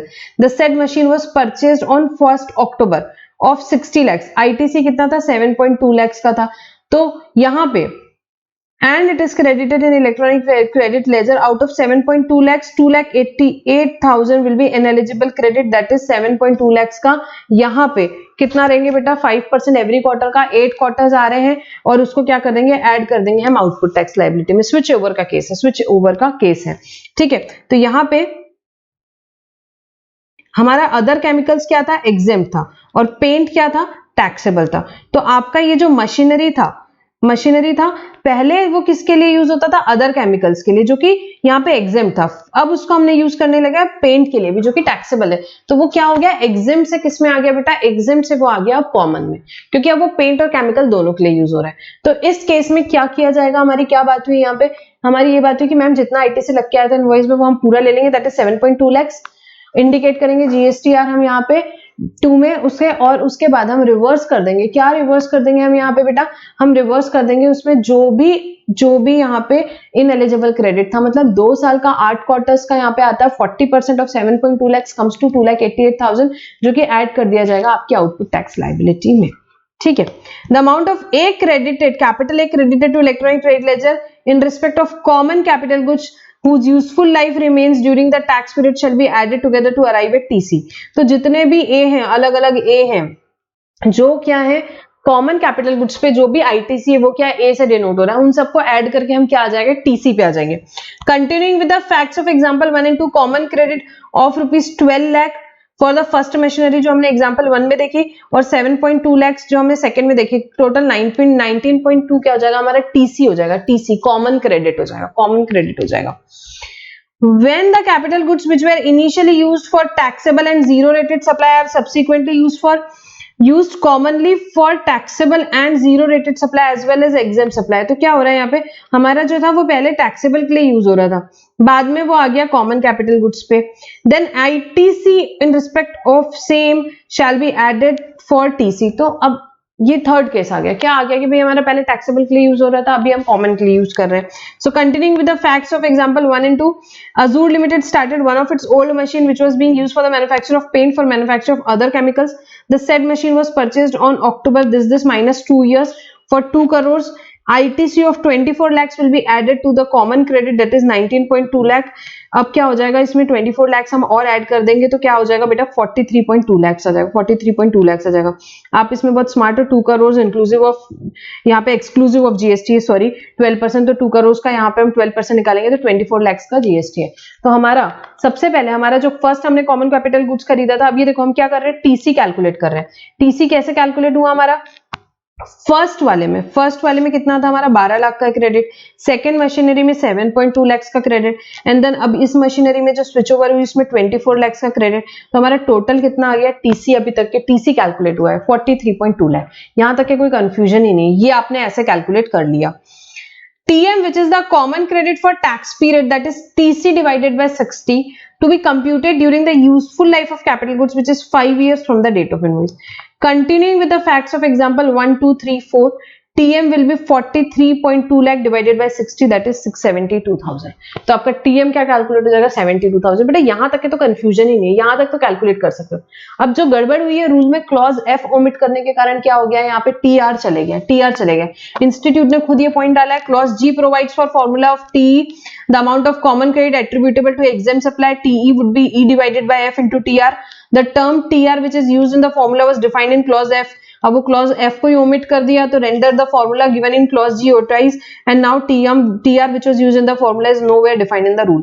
आपको exam में जहां तक कि मुझे लगता है TM तक के ही कैलकुलेट करने के लिए आना चाहिए, और अगर फिर भी अगर आ जाता है तो आपको कुछ नहीं है, यहाँ पे खुद ही आपको अजम्पशन डालना है, ये पॉइंट लिखना है आपको कि भाई TR अभी डिफाइन नहीं है, तो आप E इंटू F कर करके आप जो भी एग्जाम, ये जो भी आपका अमाउंट आता है, जैसे कि 72,000 हमारा आया, इसको E डिवाइडेड बाय F कर दो आप, और आपका जो भी एग्जाम सप्लाई के टुवर्ड्स है वो आ जाएगा. ठीक है, तो एज सिंपल एज दैट, इतना ही सिंपल आपको इसको रखना है.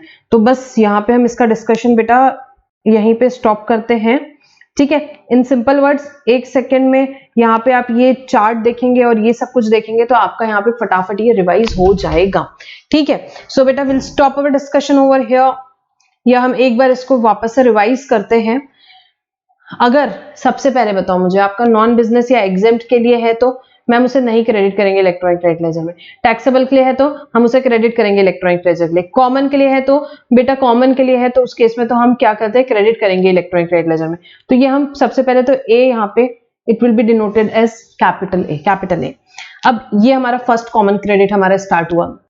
अब क्या हुआ, हमारा ए से सी यहाँ पे कन्वर्ट हुआ. उस केस में क्या होगा, उस केस में ए से सी कन्वर्ट हुआ, वैसे ही हम क्रेडिट कर देंगे जो भी आईटीसी लग के आया था इलेक्ट्रॉनिक क्रेडिट लेजर में, और जो इनएलिजिबल क्रेडिट है 5% एवरी क्वार्टर के हिसाब से ऐड कर देंगे आउटपुट टैक्स लायबिलिटी में. अब मैम हमारी एक और मशीन है जो बी टू सी कन्वर्ट हुई, टैक्सेबल से कॉमन में आई. उस केस में हम क्या करेंगे, उस केस में भी जो आईटीसी उसमें इनवॉइस में लग के आया है उसको हम ऐड कर देंगे output tax electronic credit ledger में. तो इसको भी हम डिनोट करेंगे कैपिटल ए से, इसको भी डिनोट करेंगे कैपिटल ए से.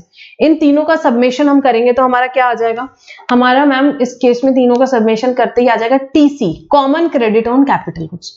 उसको डिवाइड करेंगे हम 60 से तो टीएम आ जाएगा. What do you mean by TM, monthly credit. इस टैक्स पीरियड के लिए क्या क्रेडिट आता है, वो मंथली क्रेडिट हमारा आ जाएगा, मंथली क्रेडिट आ जाएगा. ठीक है, उसके बाद टीआर डिफाइन नहीं है तो हम ई इंटू एफ कर देंगे तो हमारा एग्जाम सप्लाई के टुवर्ड्स क्रेडिट आ जाएगा, अलोंग विद एन एजम्पशन हम वहां पे लिख देंगे. एजम्पशन हम यहाँ लिख देंगे. इसमें हमने बेटा बहुत प्रॉब्लम सॉल्व किए थे, सिर्फ सब कुछ वही का वही है. यहाँ पे सिर्फ जो आपको यहाँ पे अमेंडमेंट आया है वो किस चीज के लिए आया है, यहाँ स्विच ओवर के केस में हमें क्या करना है, स्विच ओवर के केस में क्या करना है. इसके अलावा हमने बहुत प्रॉब्लम्स किए. क्वेश्चन मैम में भी, बैंक में भी है, मैं यहाँ पे इसके लिए 2-3 प्रॉब्लम्स डाल रही हूँ, वो आप यहाँ पे एक बार देख सकते हैं. आपको यहाँ पे उसकी प्रैक्टिस करोगे तो ज्यादा क्लैरिटी आएगी. अब इसमें एक छोटा सा एग्जांपल हम यहाँ पे देखते हैं, बाकी तो क्वेश्चन बैंक के में रहेंगे क्वेश्चंस और आप देख सकते हो. यहाँ पे एक हम कंसेप्ट समझने के लिए एक सिंप्लीफाइड एग्जांपल देखते हैं. Following purchases were done for the month of October 2020. यहाँ पे कैपिटल गुड्स दिए हुए हैं और उनमें कितना आईटीसी इन्वॉल्व है उसका अमाउंट दिया हुआ है. तो कैपिटल गुड्स खरीदा किसके लिए बेटा, फॉर टैक्सेबल. ये जो कैपिटल गुड्स लिया मैंने यहाँ पे शॉर्ट में लिखा है, हमारे सिर्फ अंडरस्टैंडिंग के लिए ये एग्जाम्पल है, एग्जाम में के हिसाब से फ्रेम नहीं है. यहाँ पे अंडरस्टैंडिंग के लिए हम यहाँ पे क्वेश्चन देख रहे हैं. ठीक है, तो कैपिटल गुड 1 जो खरीदा वो किसके लिए लिया, वो हम यूज करने वाले हैं सिर्फ टैक्सेबल प्रोडक्ट के लिए। उस पे आईटीसी लग के आया 3 लाख रुपए, उस पे आईटीसी लग के 3 लाख रुपए है। अब आप मुझे बताओ कि ये जो कैपिटल गुड 1 है, क्या ये इलेक्ट्रॉनिक क्रेडिट लेजर में जाएगा? यस मैम, स्मॉल ए में देखा था हमने, तो मैं यहाँ पे साथ साथ में सोल्यूशन भी इसका बनाते जा रही हूँ। आप मुझे बताओ, सबसे पहले ITC to be credited to electronic credit ledger हम देखते हैं कितना आएगा। तो ITC to be credited capital goods 1 का जाएगा क्या? हाँ जी मैम, बिल्कुल जाएगा कैपिटल गुड्स 1 का। क्यों जाएगा कैपिटल गुड्स 1 का? क्योंकि वो हम यूज कर रहे हैं फुल्ली टैक्सेबल सप्लाई के लिए, फुल्ली टैक्सेबल सप्लाई के लिए। तो यहां पे कैपिटल गुड 1 का आईटीसी कितना अमाउंट है? 3 लाख रुपीस, ये क्रेडिट होगा। Then capital goods for exempt supply, totally capital goods के लिए हमने जो लिया है, कैपिटल गुड 2 खरीदा है जिसपे आईटीसी 1 लाख रुपीस, यहाँ पे टैक्स लग के जो आया है वो टैक्स लग के क्या आया है 1 लाख रुपीस, क्या उसका आपको क्रेडिट मिलेगा? नहीं, it will not be credited to electronic credit ledger, ये नहीं जाएगा। Then capital good 3 it will be used for both taxable as well as exempt. तो ये क्या है हमारा मैम? ये कॉमन कैपिटल गुड्स है, तो इसका आईटीसी जो है वो हमारे इलेक्ट्रॉनिक क्रेडिट लेजर में हम लेंगे, बिल्कुल लेंगे। कैपिटल गुड्स 3 का लेंगे, कैपिटल गुड्स 3 का आईटीसी कितना दिया हुआ है? 2 लाख रुपीस, 2 लाख रुपीस बिल्कुल जाएगा। Then capital goods 4 purchase for exempt supplies 3 years before, now use for taxable also. तो पहले एग्जेम्प्ट के लिए यूज कर रहे थे, अभी हम टैक्सेबल के लिए भी यूज कर रहे हैं, मतलब पहले वो ए टू सी आ गया है, ए टू सी आ गया है। आईटीसी कितना लग के आया था उसमें? 4 लाख रुपीस। तो इस साल, अभी हम किस महीने की बात करें? अक्टूबर में, क्या इसका आईटीसी मिलेगा? हाँ जी मिलेगा। कैपिटल गुड्स 4 का कितना मिलेगा? पूरा मिल जाएगा? हाँ पूरा मिल जाएगा। कितना अमाउंट है आईटीसी का? 4 लाख रुपीस, 4 लाख रुपीस। इस अक्टूबर महीने के इलेक्ट्रॉनिक क्रेडिट लेजर में जो हमारा अमाउंट जाएगा 5 and 4 9 लाख रुपीस जाएगा। अब मुझे बताओ, ऐड भी होगा ना कुछ चीज, तो ऐड भी होगी output tax liability, added to output tax liability. क्या ऐड होगी आउटपुट टैक्स लायबिलिटी में इस महीने? What would be added to output tax liability? बेटा जो कैपिटल गुड्स हमारा 4 था, जो कि हमने यूज किया था किसके लिए? पहले एग्जेम्प्ट के यूज कर रहे थे, तो उसमें कुछ इनएलिजिबल क्रेडिट आएगा। What will be the ineligible credit? कितने क्वार्टर्स आपने यूज किया है? 5% फॉर एवरी क्वार्टर है, इनटू हमने कितने क्वार्टर्स यूज किया है? हमने इसको यूज किया 3 years, मतलब कि 12 क्वार्टर्स, मतलब कि 60%। 60% क्या हो जाएगा हमारा? इनएलिजिबल क्रेडिट रहेगा, इनएलिजिबल क्रेडिट रहेगा। तो 4 lakhs into 60%, 2,40,000 will be the ineligible credit and this will be added to the output tax liability. 2,40,000 will be added to the output tax liability. आपके आईटीसी इलेक्ट्रॉनिक क्रेडिट लेजर में कितना amount गया बेटा? यहाँ पे 9 lakhs गया, add क्या हुआ आउटपुट टैक्स लायबिलिटी में? 2,40,000 हुआ। बेटा ये सब छोटी छोटी चीजें, ये छोटी छोटी चीजों पे एमसीक्यू में भी क्वेश्चन आ सकते हैं, बहुत ही स्मॉल कंसेप्ट हैं आपके। एक सिंपल सी चीज पूछ लिया इनएलिजिबल क्रेडिट कितना ऐड हुआ, तो अपना कंसेप्ट पूरा क्लियर होना चाहिए। जरूरी नहीं कि फुल फ्लेज प्रॉब्लम ही आएगा एग्जाम में, आपको यहाँ पे छोटे छोटे क्वेश्चंस पे इस पे आ सकते हैं एमसीक्यू एंड ऑल में। अब हम कॉमन क्रेडिट की बात करते हैं, तो हमारे यहाँ पे कॉमन क्रेडिट में कौन कौन से हमारे कैपिटल गुड्स थे हम देखें तो capital goods number 3 and capital goods number 4, इनको हम डिनोट करेंगे एज कैपिटल ए।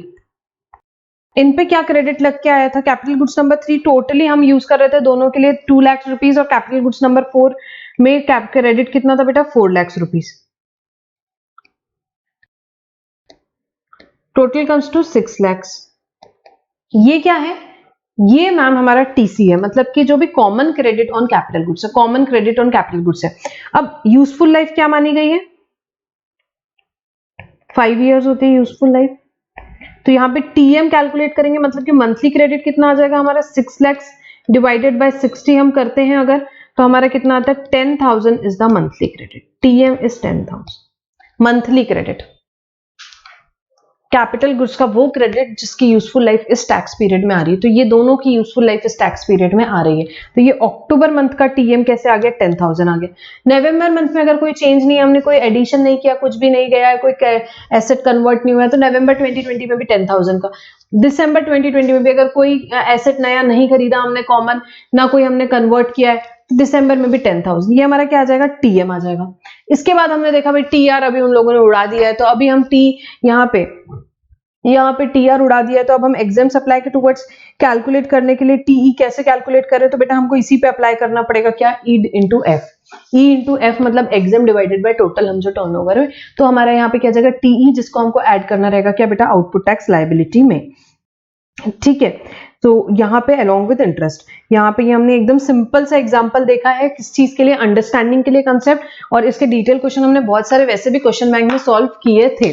ठीक है बेटा, नेक्स्ट क्लैरिफिकेशन पढ़ेंगे, clarification in respect of apportionment of ITC in case of business reorganization under 18(3) of CGST Act read with Rule 41।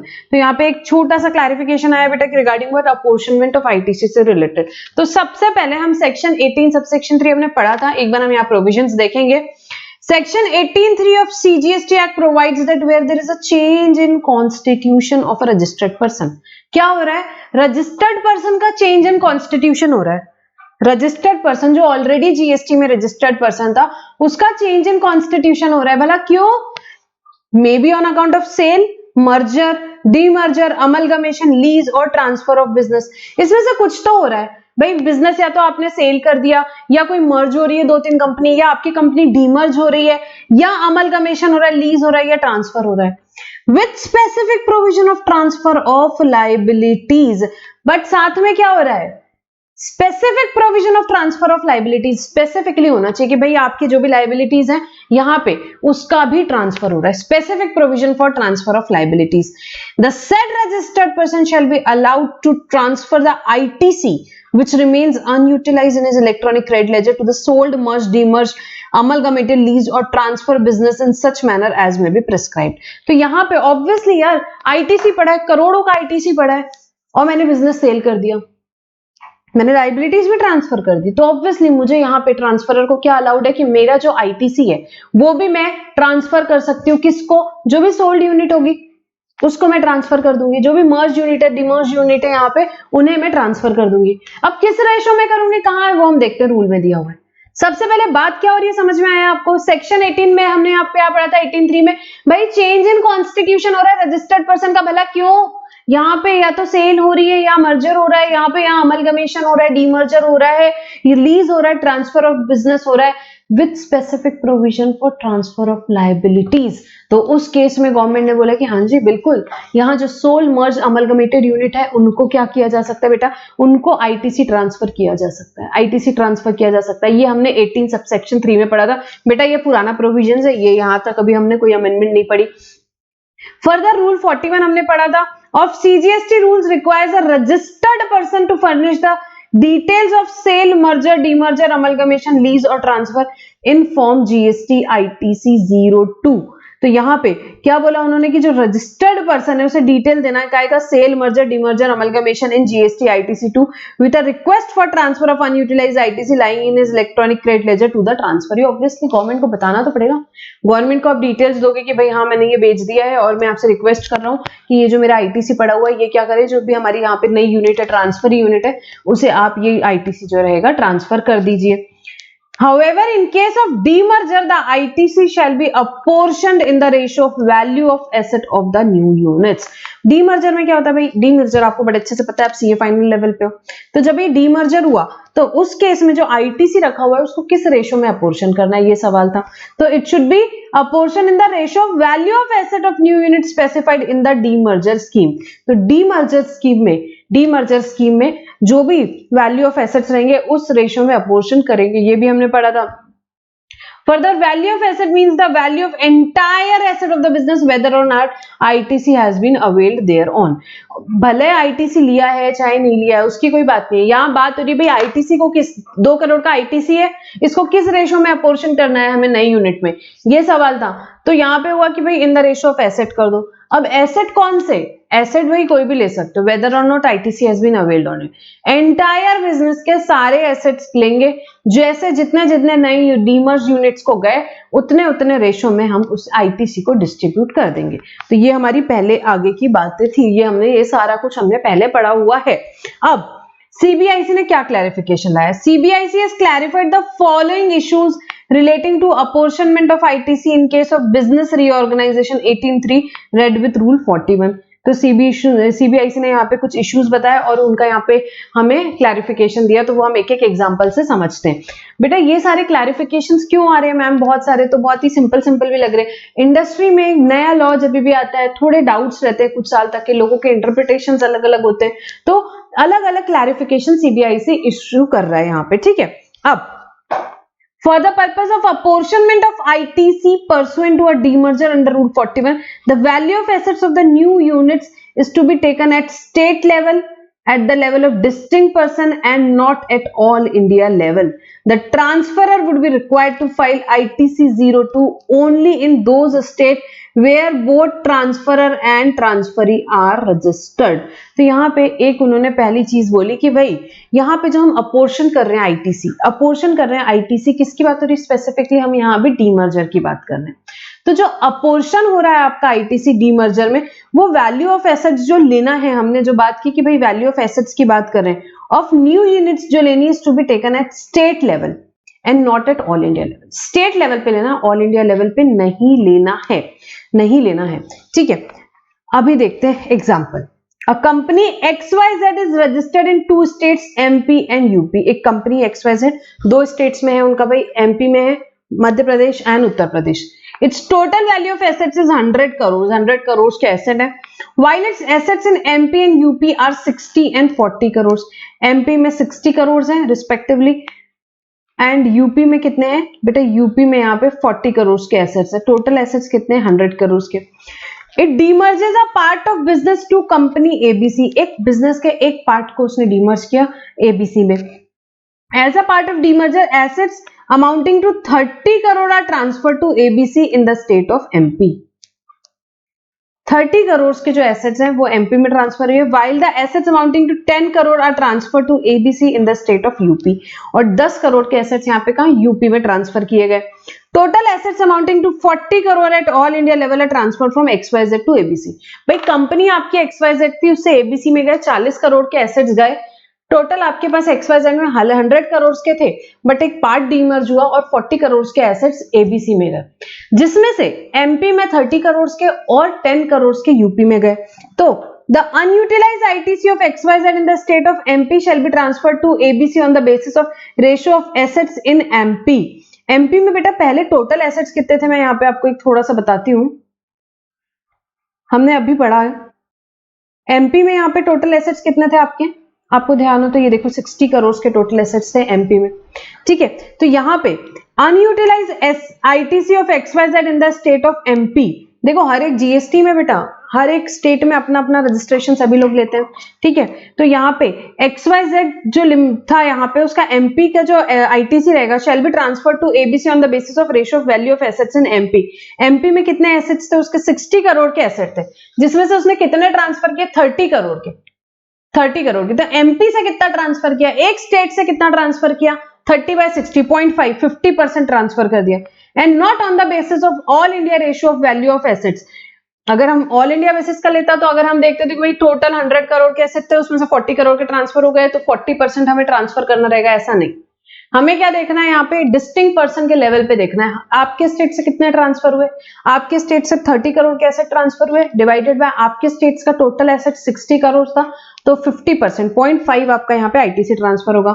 Similarly unutilised ITC of XYZ in the state of UP will be transfer to ABC in the ratio of value of assets in the state of UP. UP में कितने assets थे आपको याद है, हमने देखा था UP में 40 करोड़ के एसेट थे, ये देखो मैंने ग्रीन में मार्क किया, उसमें से 10 करोड़ के एसेट ट्रांसफर किए थे, तो 10 डिवाइडेड बाय 40 0.25 यहाँ पे 0.25 आता है, उतना ही क्या आपको ट्रांसफर करोगे अनयूटिलाइज्ड आईटीसी यूपी से ट्रांसफर होगा एबीसी को।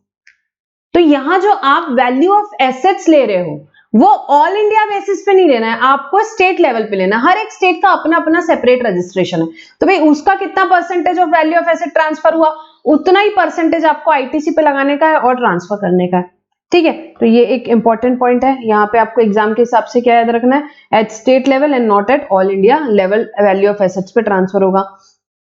The formula for apportionment of ITC as prescribed in Rule 41 of CGST rule shall be applicable for all form of business reorganization that result in partial transfer of business assets along with liabilities, not just demerger as mentioned in provision to rule 41। तो भाई अगर यहाँ पे क्या बोला उन्होंने, all forms of business organization को ही apply होगा। जहां पे भी क्या हो रहा है बेटा, that results in partial transfer of business. आपका बिजनेस जो है किसी भी नाम से दूसरे नाम से भी आता है और आपका बिजनेस पार्शियली ट्रांसफर हो रहा है, not only demerger.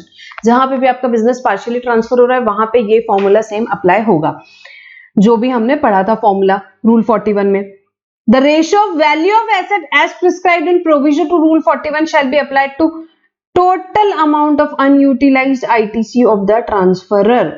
That is, यहां पे क्या बात हो रही है, the ratio of value of asset, किसकी बात करें, ratio of value of asset as prescribed in provision to rule 41 shall be applied to total amount of unutilized ITC of transferor, that is the sum of CGST, SGST, UTGST, IGST। the said formula need not be applied separately in respect of each head of ITC।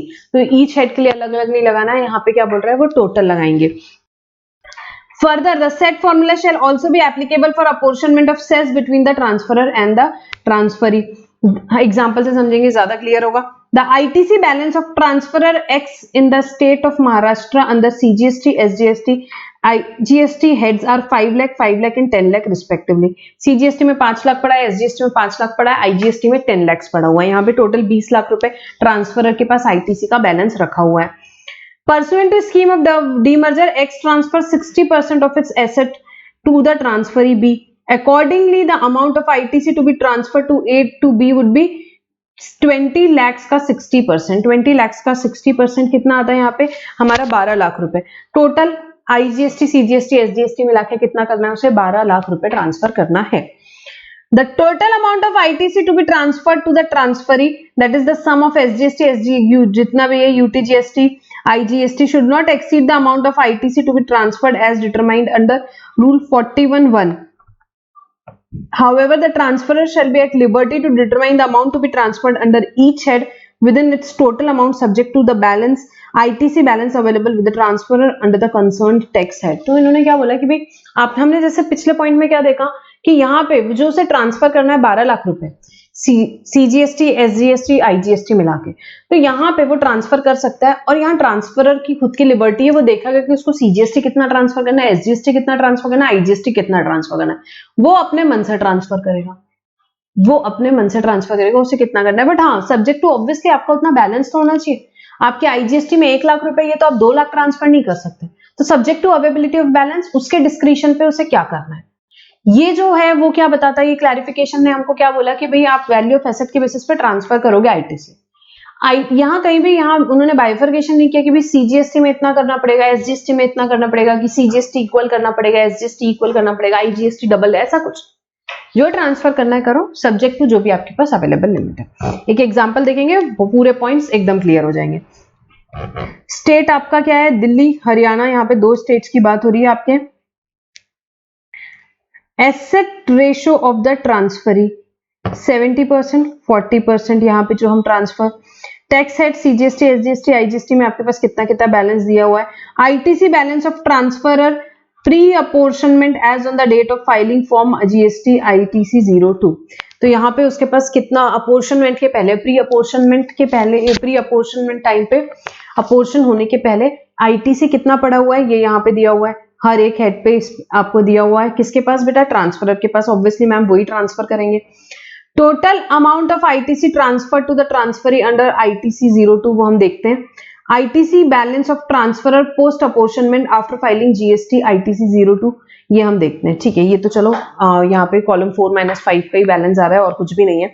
तो यहाँ पे उन्होंने क्या बोला कि आपके पास ITC transferor के पास, पहले हम दिल्ली का देखते हैं, 70% आपके एसेट ट्रांसफर हो रहे हैं। ठीक है, आपके पास बैलेंस कितना है, 50 लाख रुपीस का बैलेंस है, 50 लाख रुपीस का बैलेंस है।